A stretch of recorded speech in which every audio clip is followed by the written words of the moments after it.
agents in your KV Core, and I believe you can add agents in, putting them in a different category, obviously, than a client, and use it.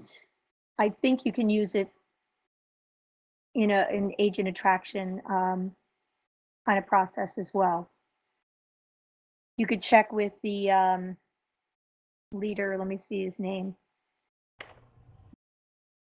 Ron Sasson. Yeah. Yeah, You can post to him, I guess, in the chat, or Mm-hmm. just join the group and try to find out, learn in there, search in there. This is to engage qualified leads to close more deals.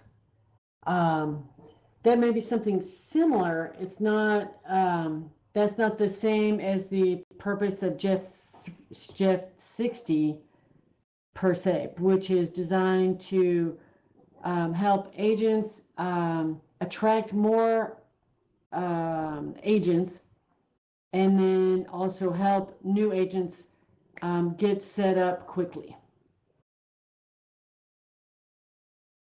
I have no idea what Jeff 60 is. Okay. But yeah, I would look into all of it and then search workplace in general for the word bot or AI. Yeah. And okay. You'll see there's many conversations about it, and there's some polls and lots of, yeah. Right. Well, you've been very helpful. Are you Lynn? Yes. Well, nice to meet you. Thanks so much. I appreciate it. Nice to meet you too, Dallas Fort Worth. All right. Are you staying warm up there? North Jersey. Yeah. It's cold, isn't it? Let's see. I think it's out of the teens. I don't know if it's out of the teens just yet. So yeah. Not as bad as Midwest. Yeah, we're 13. It's not so bad today. Yeah. Well, you have a great day. Thanks for the help. Hey, Lynn, are you an agent, or are you somebody affiliated with the company? I'm an agent in North Jersey. You just happen to have a whole lot of tech knowledge. I love tech. Got it. Yeah. So I don't let it pass me by. Yeah, I don't mind sharing what I know either. So if you have any questions about EXP, if you're a newer agent, you can chat me. Or meet me in the world and we go over something. Happy to help. Excellent. I homeschooled my kids as well back in the day. Creeping on my profile.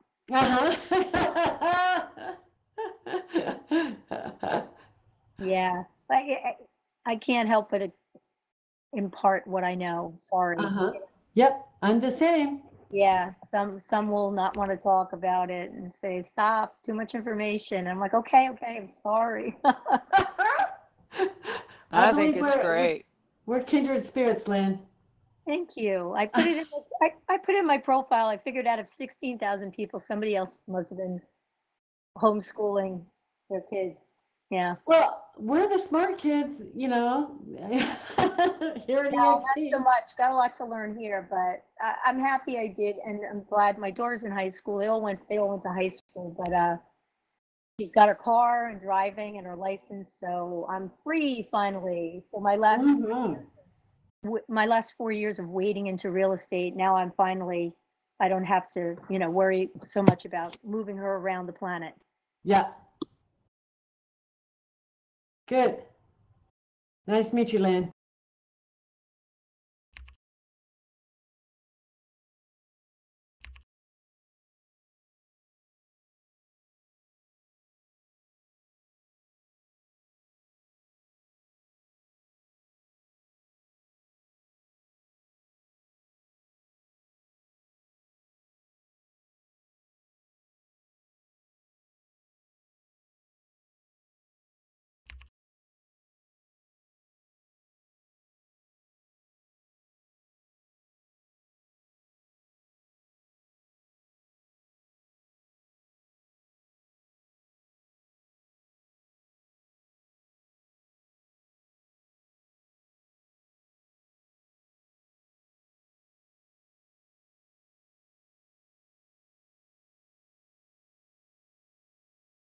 Debbie, where's Jim?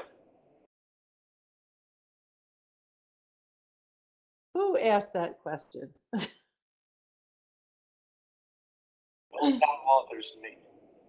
Oh, Jim is actually just next to me in the other room. I'm right here in the front row. I can't see her. You're sitting in front of me. I'm sitting in front of you? Jim is. Jim is. Oh. Oh, hey, Tim, how are you? Doing well. Good to hear you both. Same here.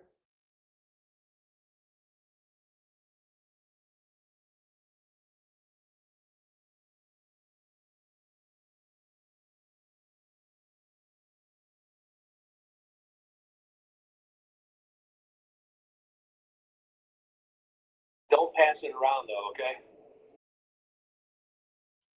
What, that you're sitting in front of Jim or that you're in this room? I'm in this room. Yeah, what are you doing in this room anyway? I'll give you a Okay. short version offline sometime. All right, that sounds good. We'll be looking forward to hearing about it.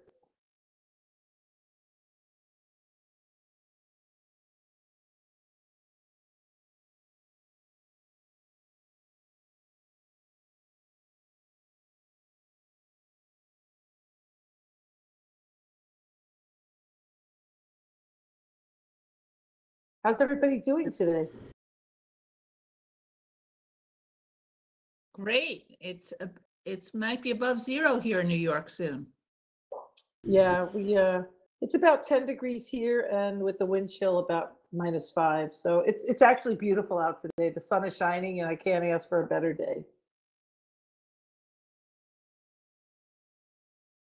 Hey, any day we're here is a good day because the alternative is not great. So Amen to that.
You guys just missed some genius, some absolute genius, and I didn't have the mic clicked off, so now you get stuck with the rest of the stuff.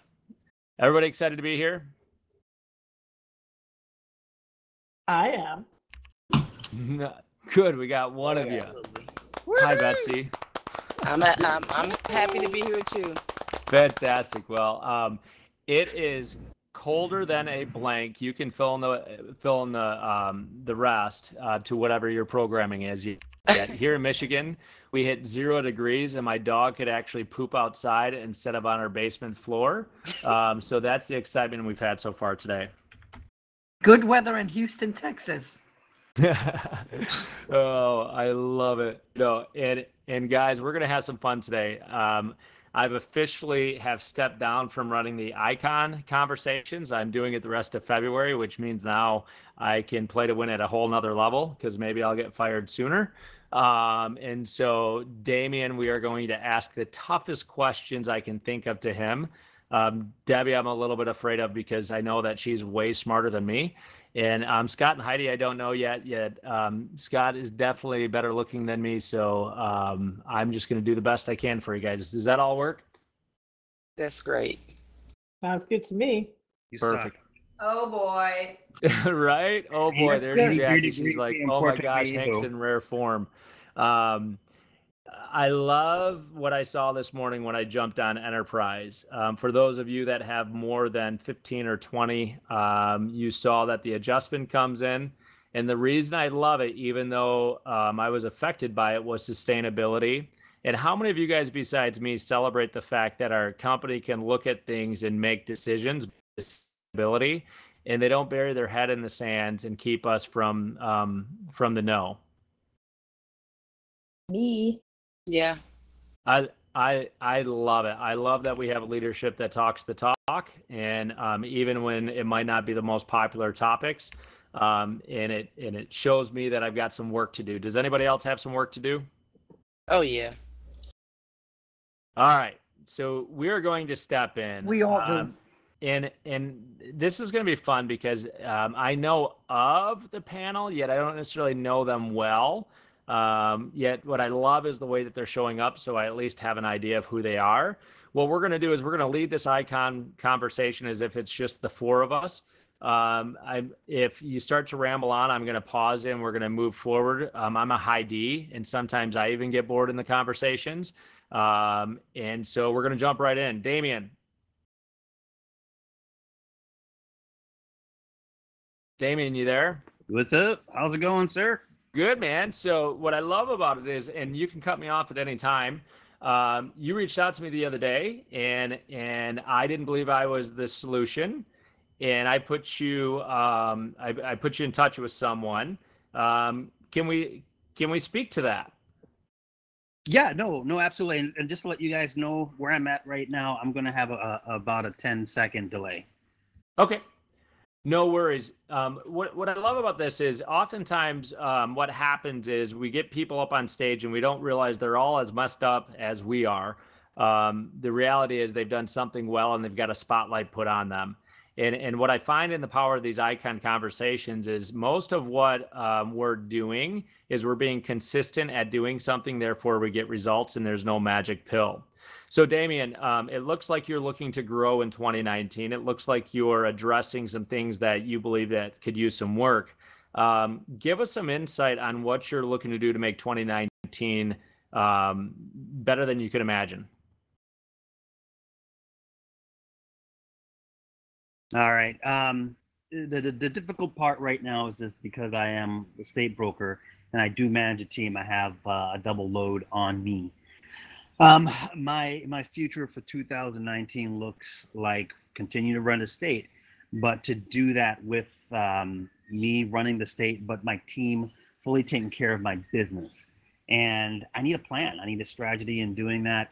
And I reached out to Hank. I'm looking to double my business to 120 transactions in 2019 with a team of a transaction coordinator, 2 buyer's agent, and an assistant. And I reached out to Hank, and full transparency, I'm one of those guys, like many of you probably, full transparency once again, probably make a boatload of money but have nothing to show for it. And honestly, I want to change that. So that's what's going on. Damien, I think I just got a man crush on you. How many of you guys appreciate the transparency in front of 128 people and God knows how many people out there on the internet? Damien just basically stood up on stage naked to us.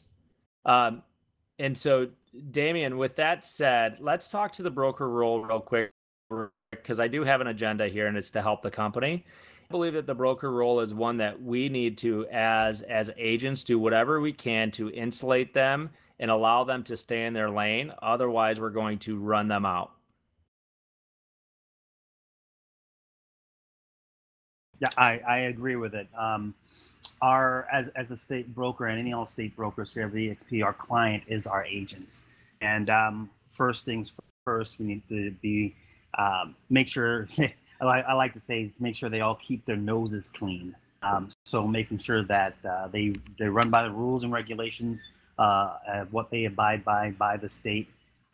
Second after that is obviously the training and making sure that they get the training needed, if it's through myself or it's through EXP Realty or any other agents that want to take the torch. And then, growth of the state. So that's where we're at right now.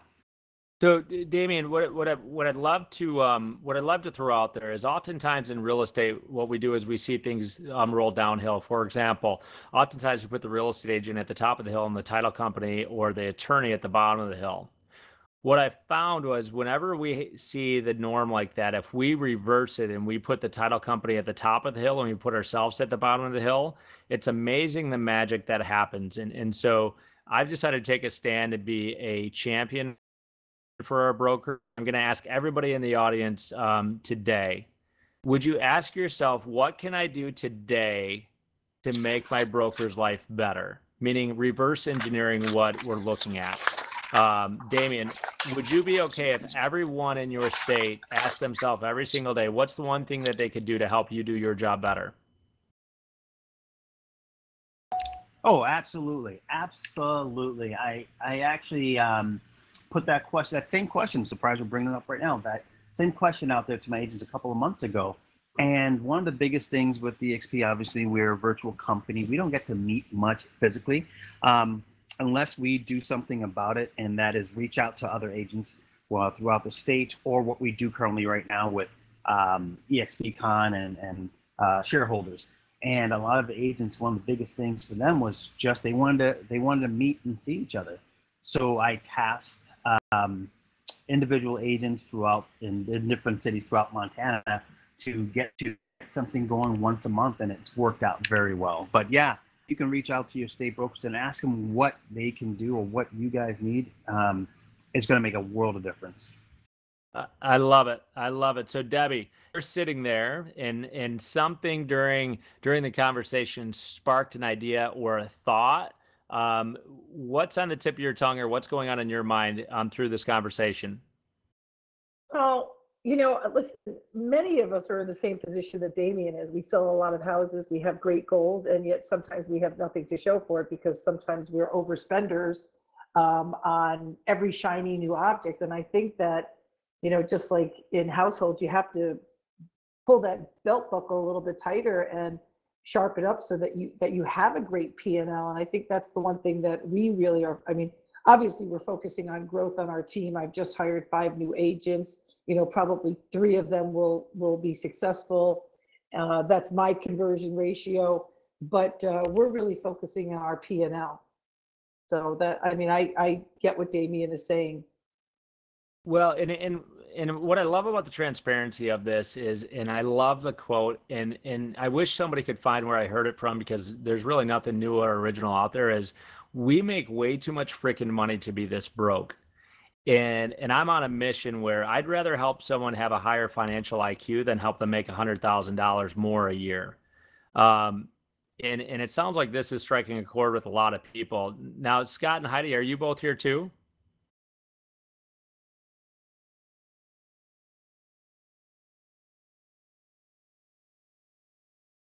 Okay, so Debbie, we're going to go back to you. Debbie, with that said, speak to me. For some reason, I have this idea of who I think you are. I'm not sure.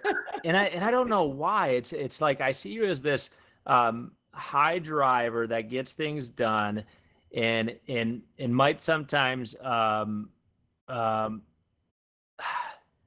not everybody will love, yet when they get to know you, they'll absolutely love and adore you if they get to know you. Well, you know me pretty well then. That is me. People say that maybe I'm a difficult person in business, but I just expect everybody to do their job. That's it, do their job. And but you described me to a T. I'm very approachable. I help anybody that wants help. My phone is always open. I'd rather speak to people in person than do text, but that's probably my age group as opposed to yours. How well do you do a small talk?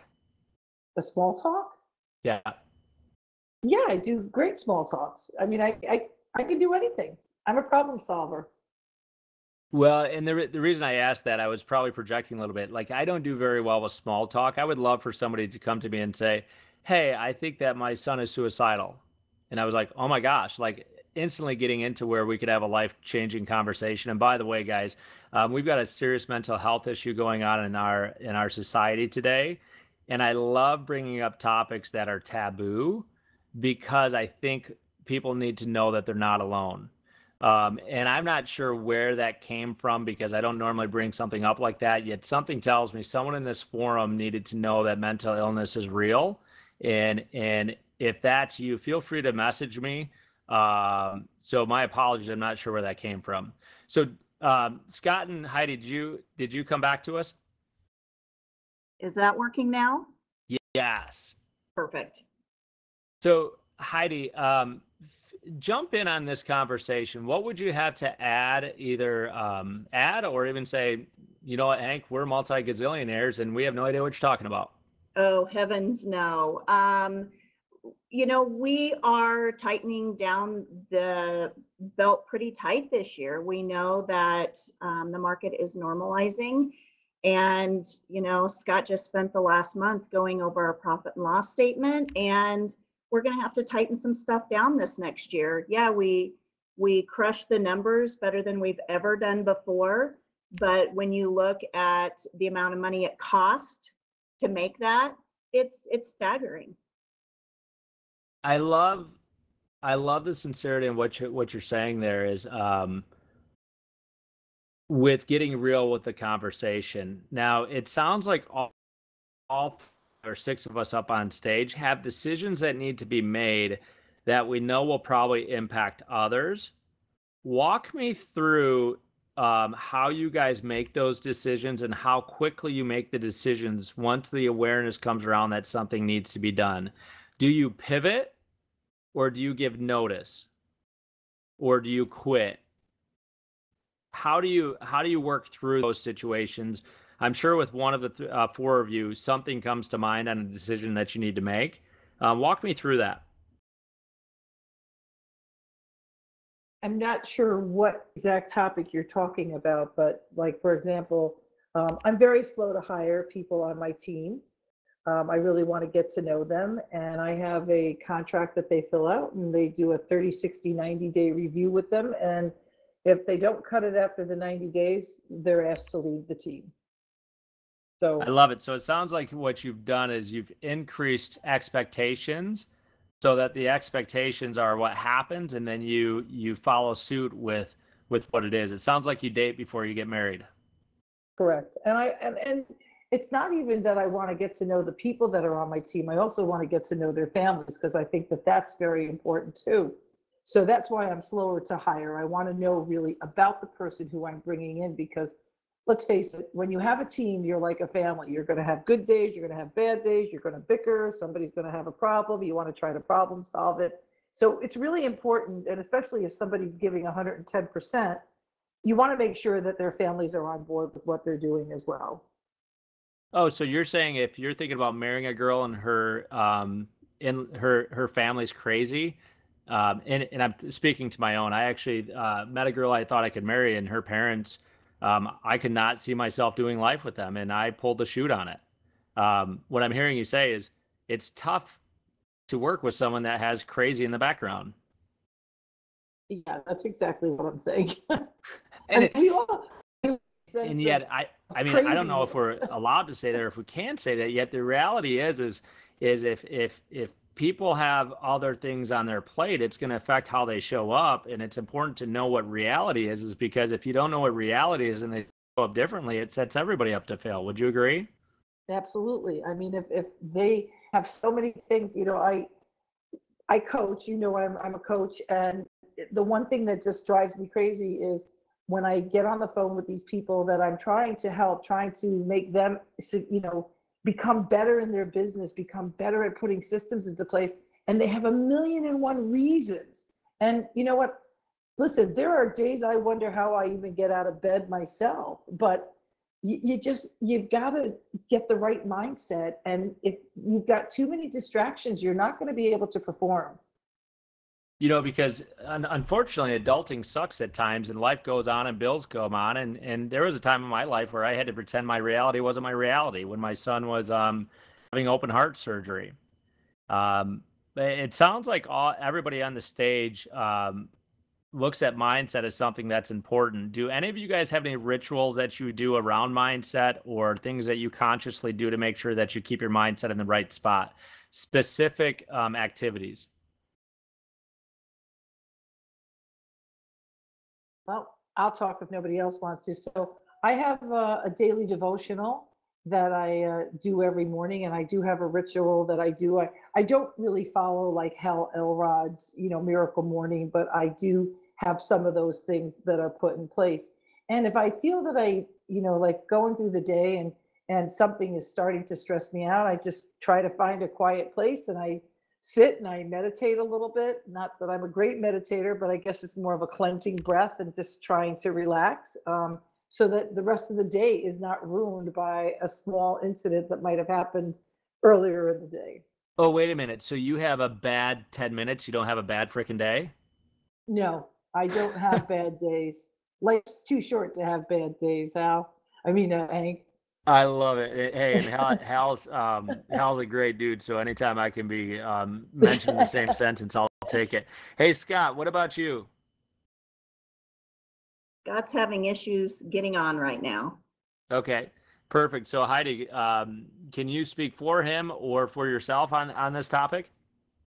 Scott is a rock star when it comes to that kind of thing. He's up early. He has, his routine between, exercise, diet, meditation, etc.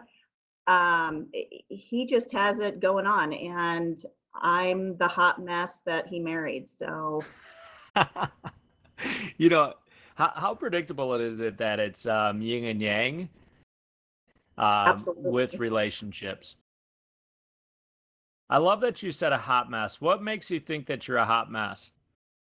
I have, excuse me, the best of intentions, time blocking, getting up early, going, following my schedule. But unfortunately, my personality is very much following the squirrel and taking care of issues as they come and handling them quickly.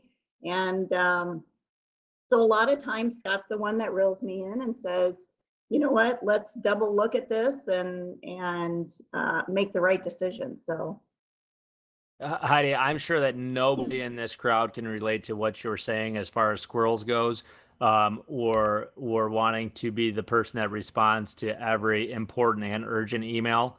Does anybody else run into that, or are Heidi and I the only ones? Damien, what about you, man, on your 10-second delay?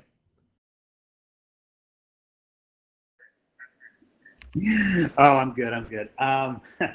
You know what, Heidi, I wish I had someone like that in my life, like you have, Scott. I think for myself personally, I am that yin and yang myself, so it seems double hard to take care of things, but I get through it. Knowing what the bottom line is, I always carry a photo of my family on my phone, and it's probably once or twice a month that I have a meeting with a client or my team or the agents, and we have a serious topic, and I pick up my phone and I show them, you don't only affect me, you don't affect this company, this is what you affect, this is my family. So think about what you're doing, and let's make sure we get it done right. So if you have any issues, and I look at it myself, that same photo, and I'm like, man, is this thing, I look at my photo and I say, no, time to move on, let's do the right thing. What comes to mind with this is it sounds like we're a group up here that is okay having real conversations, even if they're uncomfortable. Is there any of you that have recently transitioned, or you found something that helped you have the ability to care more about the person than the relationship, where you're proactive with the tough conversations versus reactive? Debbie.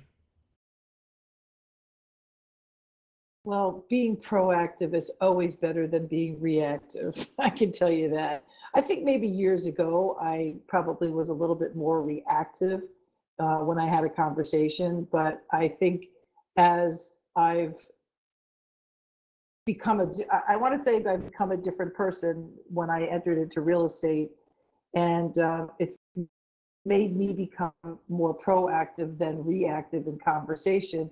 And I just, you have these daily conversations sometimes with agents, and they're just all reactive, and you kind of come from them like at a mediator, type situation. Like, well, let me try to understand exactly what you're saying, because I think that you're blowing this out of proportion or something. So obviously being proactive is better than being reactive. Reactive gets you nowhere except for stress, and then you lose your hair and you can't do any, it's just craziness. Hey, so you could tell that I've been reactive in many parts of my life because I'm pretty much bald. I don't know. I've never seen you without your hat on. I have no idea what your hair Exactly, looks that's like. why. And so time management really jumps in here, and time management is something that I've been very passionate about, and I've coined a saying that says subtraction leads to multiplication. Now, when I hear your guys' story, you guys are all busy and you guys all have a million things that you could choose to do. What is it that you need to subtract this year that would help you get more of what you want and less of what you don't want? And what would you like to share with us that you're committed to subtracting so that you can go to multiplication? I would say I'm sorry. Heidi, Go why ahead. don't we go to Go you? ahead. Yeah. I would say for us, we are subtracting roles that we're trying to juggle. So we have hired a fantastic transaction coordinator who takes care of our entire team's process from contract to close. We hired an amazing assistant that basically shoos people out of my office and is the gatekeeper, and just really helps keep me focused on the things that I shouldn't, or keeps me from being focused on things that I shouldn't be focused on, and puts those things in front of me to do it right now. And then this year we're also looking at expanding into a different area, into Nebraska, into Omaha. And I'm going to have to step away from a lot of things in Lincoln. And so being able to hand those things over to people who are, stepping up and really helping out in times of need, I think that's going to be the biggest thing for us. I love it. And do you think you're going to go backwards before you go forwards? And are you prepared to draw the arrow back, knowing that it's going to get messy? Absolutely.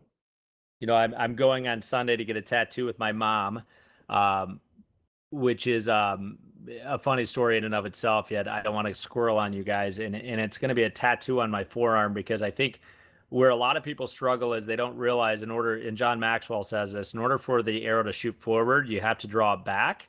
And let's face it, when the arrow goes forward, sometimes it gets messy, right? Absolutely. So Debbie, I heard you jumping in on this too. You know what? I thought that was a really great question, and I am really trying to think about and it's how to answer that. I am awesome at time blocking. I will tell you that, and I don't veer from my time blocking. For me, the hardest thing is when I don't have anything time blocked. If my calendar looks empty, that's scary to me. So I always have to fill I still carry a day timer and I write everything in there. I lost my day timer for 24 hours and I totally freaked out. But to me, it's like, I don't know. I am so focused on what I'm doing. I can't think, I asked Jim, I said, Jim, what is that for me? And he goes, well, sometimes you stay angry, internally at people for much longer than you need to. Man, probably I'm guilty as that, but that's a really great question. I'm going to really have to focus on that. Hey, Debbie, I'd like to challenge you with something. Sure. What is it? I would like to challenge you to always fight back for time and continue to work to getting to just 3 days working. Meaning, and maybe this is an offline conversation, yet I always, if my big realization, and I like to give credit where credit's due, I taught a class called Bold, and they had a saying, a Bold law that said, all work expands to the time that's allowed. So I'm consistently pretending that I'm on vacation mode, and I'm always looking to fight back for time on what used to take me 5 days. How do I get that same amount of result done in 3 days? And what am I doing to mistake movement for achievement? And what can I subtract that I'm kidding myself on what it really does? And so here's the question.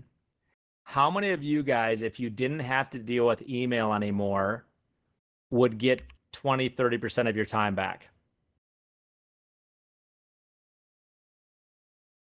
Well, Hank, I will tell you this. I took Bold twice, so I understand exactly what you're saying. And it's not that I'm time blocked like from morning till afternoon. I probably do really only work 3 days a week. You know, if you include my coaching, that's one full day. So I do, and as far as emails go, you know what, I'm not a big email person, and unless one of my coaching clients is reaching out to me in the morning or a family member, I don't even respond to emails until after 11 o'clock. That's how I've set my schedule up. I love it, Debbie. Something, you know, and maybe this is why I just feel like you're like an kindred spirit for me. What I find is most people just try to add more to solve whatever problem they have. We all said this theme that we've made way too much money to be this broke. And so our answer to this place has been add more money, more activities, more. What if less was actually the answer? And so not that everybody needs an answer for it right now yet. I'd like you to ponder that. What is it that I could subtract that would lead to multiplication? And so, Debbie, I'm going to ask that you ask a question to Damien and Heidi and Scott, because there's no doubt in my mind that you could probably squash me when it comes to questions. What question would you like asked? Let's see. So when I first got into real estate, this was very difficult for me, but now it's not. But I like to always ask the question about how do people delegate? I think delegating is very hard. It was very hard for me at the beginning, being a very high D. I just felt I needed to do everything myself. I'm sure many of you feel that way, that nobody can do it as well as we can do it. You know, and then you find people that have the GE, the good enough point. So how do you all delegate? Hey, this is Damien. Wait, great question. I'm that very high D, high I kind of guy. And I'm the, hey, where's the party at? Tell me right now. I need to know. And so with that said, I feel the delegation was the thing that I most had struggle with, and I still do. But for me personally, I started reading a lot, audiobooks, that is. I don't like reading, but a lot of audio tapes, and I learned to hire right. And I learned to be able to take my time, hire the right. So I look to find the people that I could trust and would have my same mindset.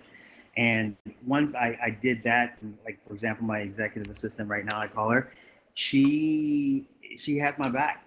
She does the things that I don't have to, which takes the time off of my plate, so that I can continue doing things that I have to do. So I guess the first thing I would say is just make sure you hire right and put the right people around you. You know what I hear you saying there is price versus cost. Doing something that your administrative assistant can do, your hourly rate has changed to whatever you're paying that person, right? Oh, absolutely. Absolutely. Anytime you want to. And watch this. Heidi, I think that's a great question. Do you mind running with the same question that Debbie asked? Sure. I would say I think the biggest thing is being intentional. So like you said, what is my cost per hour for doing things? When, you know, like running signs and lock boxes and that kind of thing. Those things I enjoy doing. I enjoy measuring houses, but am I going to keep the team running by not being in front of clients and doing those other things? One of the things that my assistant actually brought up was putting together basically the things that I need done. I put it on a single little teeny tiny notepad and write, things like lockbox to be dropped off or picked up. We're closing early. And then I, set it on her desk or her chair so that when that item is done, she can cross it off and put it back on my desk so I know it's done. So after I write it and hand it off to somebody, I know it's completed. And so I think the biggest thing is just knowing the things that you enjoy doing, but are they really making, you money doing them? Or is it just something that you're doing to kind of decompress and get away from people? You know what? I love that last part. Is it something that you're doing to decompress and getting away from people? And I love the honesty of that, because is that sometimes what's needed? Is you just need to get away from people before you throw punch them. Absolutely. I think it's safer for everybody. So when we go back to we're February 1st, we're 1/12 of the way through the year. How are we tracking? Is anybody ahead of goal? Are you behind goal? Where are we at 1/12 of the year in?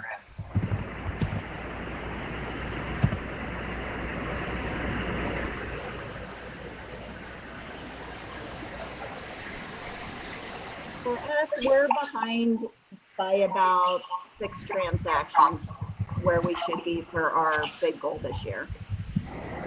Okay. And do you attribute that to? I'm sorry, Damien. It sounds like somebody has their mic on. Yeah, it's Christine Wollum. So Debbie or Heidi, do you contribute that to activities, or what do you contribute being 6 behind after the first month?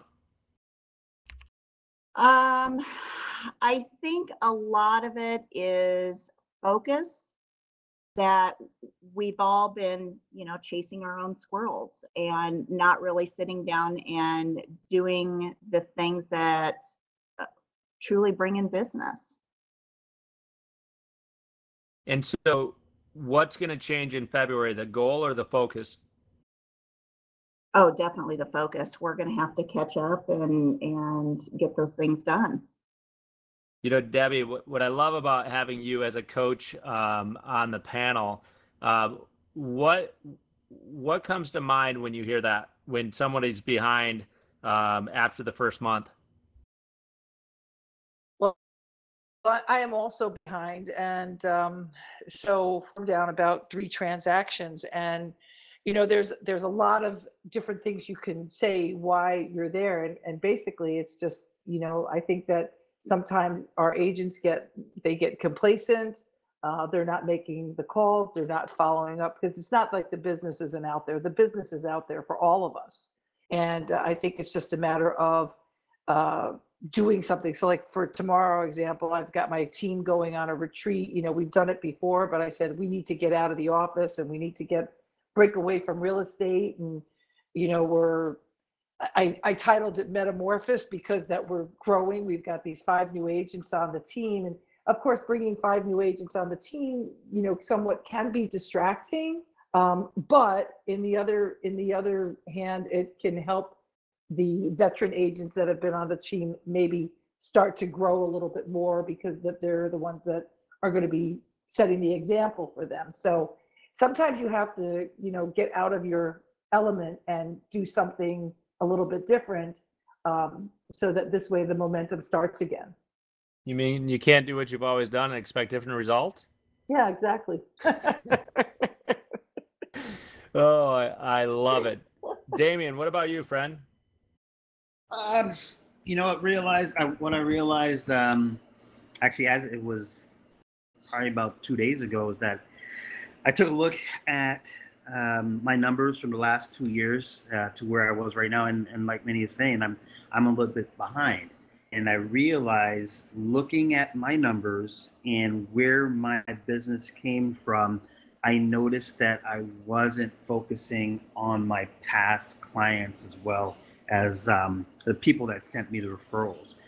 So it's something that I did in November, December of 2017. 16 and 17. And I realized that I didn't do that in 2018, and that's something that I'm going to be playing catch up on.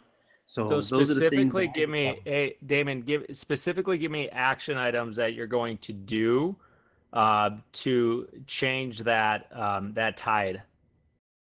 Yeah, the important thing is time blocking. And as busy as I am right now, I'm a squirrel trying to get a nut. I'm all over the place. Not the shiny new penny type thing, but one thing you had mentioned, the whole subtraction leading to multiplication. I realized that my subtraction is, and don't, please, every situation dictates in people, but my thing is I have to subtract some people in my life. And it's going to be hard to do that because my heart, I think with my heart a lot opposed to my business sense when it comes to the things that I do in my business. And I realized that the amount of time that I've spent with some people, you know, we break up our categories and lead generation, A, B, and C. I focus a lot on my C sometimes. And I always want to be that guy that to help that the person that's down, and that's no problem. It's not a problem, but I'm realizing it's affecting my business and my family. So these are the things that I have to focus on specifically. Oh, Damien, can I give a nugget there? You said you focus on your C's. I put a trigger in place where when a C or a D reaches out to me and they ask for something, I immediately ask myself, is there an A or a B that I could serve? And instead of responding to that C, I respond to my A or B. And I found it's been a great trigger because it seems as if there's always A's or B's that I can serve at a higher level, which will be multiplication, which is our closest relationships, right? The other thing that I would like in this that I've seen a lot of success with is doing send out cards and personalizing them because it has you thinking of opportunities to do it. And there's been a trend with the people that I run with that send out at least one card every single day, not 7 on Friday, one every single day, is the relationship business ends up going up exponentially. Are any of you guys using send out cards in your business currently? No. I don't use send out cards, but I do No, send I out a haven't, but lot I've of been mail. hearing so much more about it. Go ahead, Deborah. Debbie, what did you say there? I said I don't use send out cards, but I do send out a lot of cards. What is the system that you use for it? For sending out cards? Correct. So I have a whole system with cards for people. So if we meet a new buyer, we send them a card. If we meet a new seller, we send them a card. When we list a house, we send them a card. When we somebody buys a house, we send them a card. If somebody sends us a referral, we send a card out. We have somebody that looks through our Facebook pages to see if any of our friends are have achievements of any type. Like, for example, this one couple that Jim and I know, their daughter is on track in the gymnast world to potentially be, in the Olympics. And I know she's very focused on school. So, we have a card to give to the parents for the daughter, like a congratulatory card with a gift card to Barnes and Noble. Not that we send out a lot of gift cards, but we look for things like that. And in every card that we send out, we also send out a small card about our worthy cause, our referral program, so that they constantly know what we're doing. So the only time that we don't send out one of the referral cards is if, somebody passes. Excuse me. I just don't think it's appropriate to send my business card and a referral card out to somebody who passes away, but we send out sympathy cards, of course. We don't send out birthday cards, but anytime that if somebody is in the hospital and get well cards. So we do a lot of mailings. In fact, when I was just in, I'm sure she won't mind me sharing this because she actually stole part of the idea from me. When I was just down in Tampa last week for the the first ICON mastermind, one of the gals down there said, oh, she's going to do something for her client base. She's got not a very big client base, but she's 100% referral. We're about 75% referral. And so she's going to take a lottery ticket and she's going to send it to everybody in her database, a $1 lottery ticket, and she's going to call it I Love You a Lotto. And I said, oh, that's great. I do something called I Love You a Latte, where we do coffee. We do coffee for people. And she said, oh, I know. That's where I got I Love You a Lotto from. I stole your idea from a mastermind conversation that we had about I Love You a Latte. So I'm going to do that, not to everybody in my sphere, but my top 100 referral people, clients, past clients, referral people that send me referrals. They will get a lottery ticket next week in a pink or red envelope that says I Love You a Lotto. So it's always just Let about me jump in here, them. Debbie. Yeah. Everybody do me a favor. Write down the word triggers. And what Debbie's done is she's put in place where when this trigger happens, an accomplishment, this happens. So she doesn't have to think about it, nor her team has to think about it. It's what happens, if-then statements. For example, I was scrolling through Facebook. I saw that Linda Zyla, who's with EXP, her husband's retiring. I took a screenshot of it. I sent it to my assistant. I don't even have to say anything. She knows automatically that that's a celebration card. It takes me all of about 10 seconds to do it. And I can leverage that out, and it says that it's from Hank and Ann. In the beginning, I had to see them before she sent them out. Now I don't. Guys, what we want to do is we want to look at our businesses where we're thinking too much and put something in place so we don't have to think. All right, is there anything else that you guys have put in your business where it's automatic and you don't have to think about it?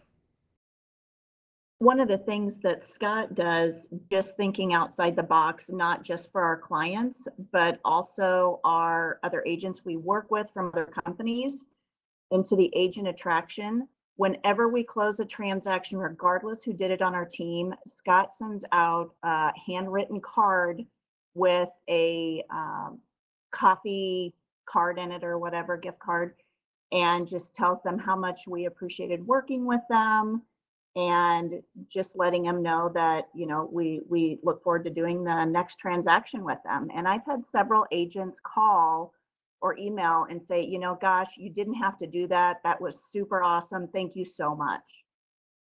One thing that when I did that, it got awful pricey very quickly. I partnered with a local shop that only charged me when they got executed. And then what I found was for every, 10 that I sent out, only one, there was a very small amount that was charged. And at one point, he just stopped charging me altogether because I helped bring so many people to his shop that he just looked at it his way of thanking me.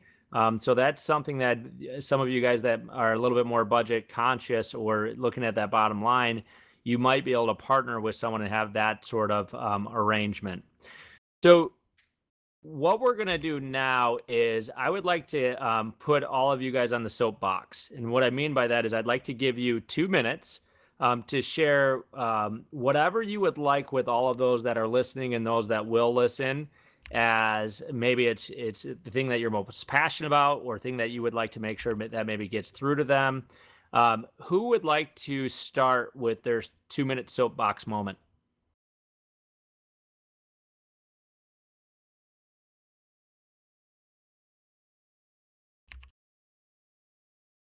I'll go. Let's see. And mind you, I have my little daughter next to me, so it might be a little loud. So the biggest thing I'm passionate about is giving back and helping others, especially the agents in my community, in the area, in the state. I always like making sure that the opportunity for if they needed anything whatsoever, especially with family, there are a lot of them are going. A lot of them are going through a bunch of things right now, and I guess that's where I come back from, straight from the heart, and saying and letting them know that I'll always be there for them. Always on that same note too, giving back in the sense that I've made so many mistakes in my career in the beginning, even today, and I want to make sure that the individuals that are around me, they learn from those mistakes that I've made, and if I can help them in any which way and move ahead faster than I have grown in my career, they get that opportunity.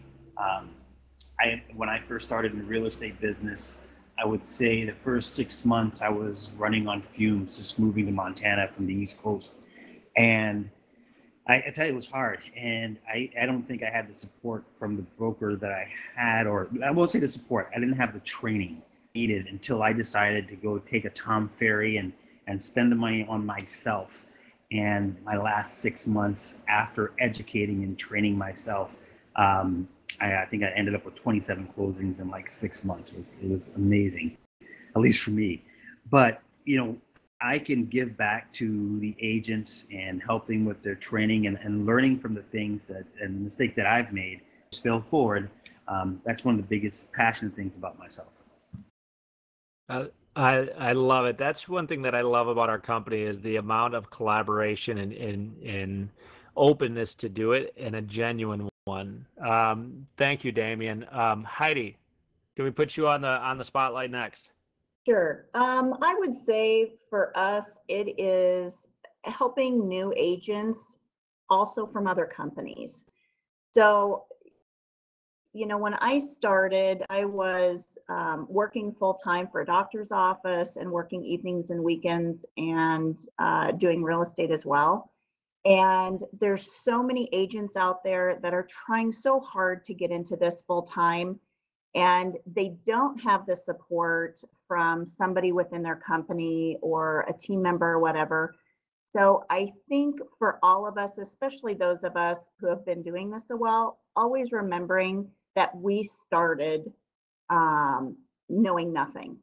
So being kind and helpful and, pick up the slack when we need to, because it's, the transaction is there to help both parties get what they want. They want to buy a new home. The people want to sell their home.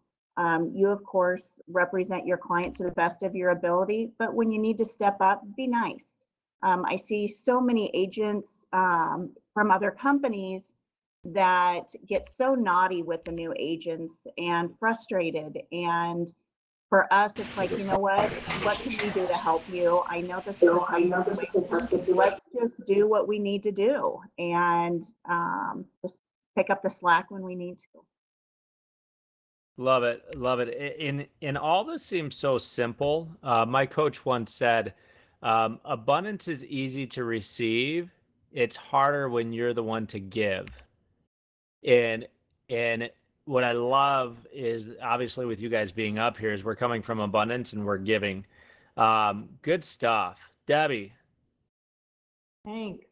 Okay, so we give back a lot to the community as well. I just want to echo what Damien said and what Heidi said. And it is so important to make people know that you're out there to serve them. And we're all about servant leadership on our team. It's one thing that we really want everybody to understand. Hank, I learned a phrase from you. I don't know if it's exactly the context that you were talking about, but you once, in a private conversation, you said something about destructive abundance. And I really wasn't sure what you were talking about, but that was a couple of years ago. And destructive abundance can mean a lot of things. It can mean, that you have a lot of success and that you begin to hoard the success and that you have a fear of losing it. And I think we all have been there. Like, we become so successful in our careers, and then it's like we're just afraid that it's not going to happen again. I can remember my very first year when I was in real estate, and I did great. I mean, I sold 38 transactions my first year in real estate. And I remember sitting across the table from an attorney, and I said, what if it doesn't happen again next year? And I think when you have that passion and that you can show people that you're out there to serve them, that and that you have that leadership quality, I think it's going to work for all of you. So that's my 2 cents. Oh, good stuff. I love when I get reminded, and this is where we got to be careful what we preach, right? Because that which we preach is what we need the most. And destructive abundance, I think, is something that all of us run into. And I'm glad that you brought it up. So I'm going to use 60 seconds to speak to that. Is destructive abundance is what I call addition. Think about, there was a time where most of us worked with buyers exclusively, and then we into listings, and at some point you have to subtract something and give somebody else an opportunity. And there's a great book called Give and Take that really helped me on when giving is sustainable and when it's not. If we give to givers, the law of reciprocity makes it sustainable. And when we give to takers, it makes us feel resentful and makes us question what we're doing. What I find is we need to set standards out to make sure that we aren't giving too much where we're suffocating ourselves. And so setting standards in place. So for example, 10%, I believe that the Bible gives us a great percentage of tithing. I tithe 10% of my work hours where I don't I don't hold it accountable for an ROI. And what I find is if I tithe 10% of my work hours, I honor my family, because when my family has me go to work, they're expecting that I'm working, not tithing or giving away 60% of my time that's not being held accountable. So again, that's just my 2 cents on that, because with us being givers, if we're not careful, next thing we look up, we haven't taken care of our retirement, and our kids need to take care of us and wipe our butts when we're old. So anyways, hopefully you guys found some humor in that last part and that aren't taking it too seriously. So guys, thank you. You icons, I admire. You're in the trenches. You're doing the work. The transparency that I've seen on this calls makes me smile. Thank you for the opportunity to ask you guys questions. It feels like an unfair advantage that I get. We will end there. Barbara asked, could I expand on the 10% of time? And I'm going to do that real quick. I think everybody should write down how many hours are in a week. Decide how many hours you need to sleep, how many hours you want with family, how many hours you need to work, and map those out. So if I'm going to work 40 hours, I spend 4 hours that I hold accountable to tithing that I'm not holding a result to. And sometimes it's 3, 4, 5 weeks out before I can give someone free time. You know, if it's worth it, they'll wait for it. If not, then what am I going to be stealing time from? And usually what I find is what Damien talked about is I steal the time from an A or a B or a family member, and that's just not sustainable. And so anytime we get a result that we don't want, we got to look at what caused that. So I'm starting to ramble. I need to grab lunch. And thank you guys. Let's thank the icons. And once again, ask yourself today, what can you do to help your state broker? Thanks, guys. Great. Thanks for letting us be here. You guys are awesome. Great job. Thanks, Hank. Nice meeting everyone. Anybody out there, I'm going to put my phone number and my email address. If anybody has any questions, feel free to give me a call. And I'll do the same.